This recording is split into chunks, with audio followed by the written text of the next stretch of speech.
वरी नेक्स्ट हिननि दोस्तनि खे सभु एप्रिशिएट कयो त नेक्स्ट सुठो असांखे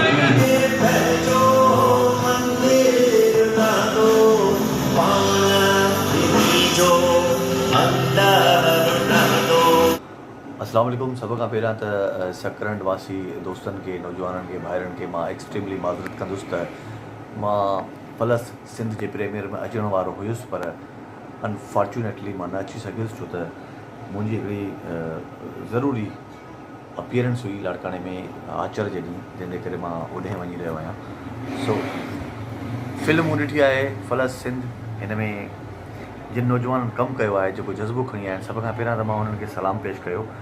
ऐं स्पेशली मुस्तफ़र चौहान जेका कहाणी लिखी आहे, ॾाढी ज़बरदस्त लिखी आहे। थाट्स जी वॾी अहमियत हूंदी आहे पूरी दुनिया में। उहो वॾो ख़ूबसूरत थाट हुननि ठाहियो आहे सिंध जे लाइ। इंसान जी सुञाणप उनजी लिखत मां कई वेंदी आहे। कंहिं बि इंसान खे तव्हांखे परखिणो हुजे त तव्हां उनजी लिखत ॾिसो। लिखत ॾिसंदव त तव्हां उनजो अंदरु सम्झी वेंदव त उनजे अंदर में छा आहे।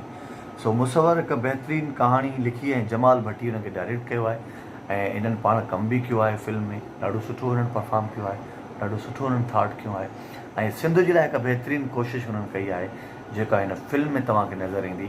मां वरी बि एक्सट्रीमली सॉरी चवंदुसि, मां न अची सघियुसि, मूंखे अचिणो हुयो।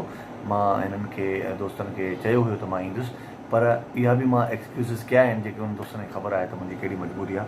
सो दोस्तो, मां फिल्म ॾिसो, ॾाढी सुठी मूवी आहे ऐं मां उमेदु थो कयां त मूंखे पाण बेसब्री सां इंतज़ारु आहे त वरी नेक्स्ट हिननि दोस्तनि खे तव्हां सभु एप्रिशिएट कयो त ही नेक्स्ट हिकु सुठो असांखे ईअं ई थाट ॾियनि, ईअं ई हिकु सुठी मूवी आहे। Thank you so much.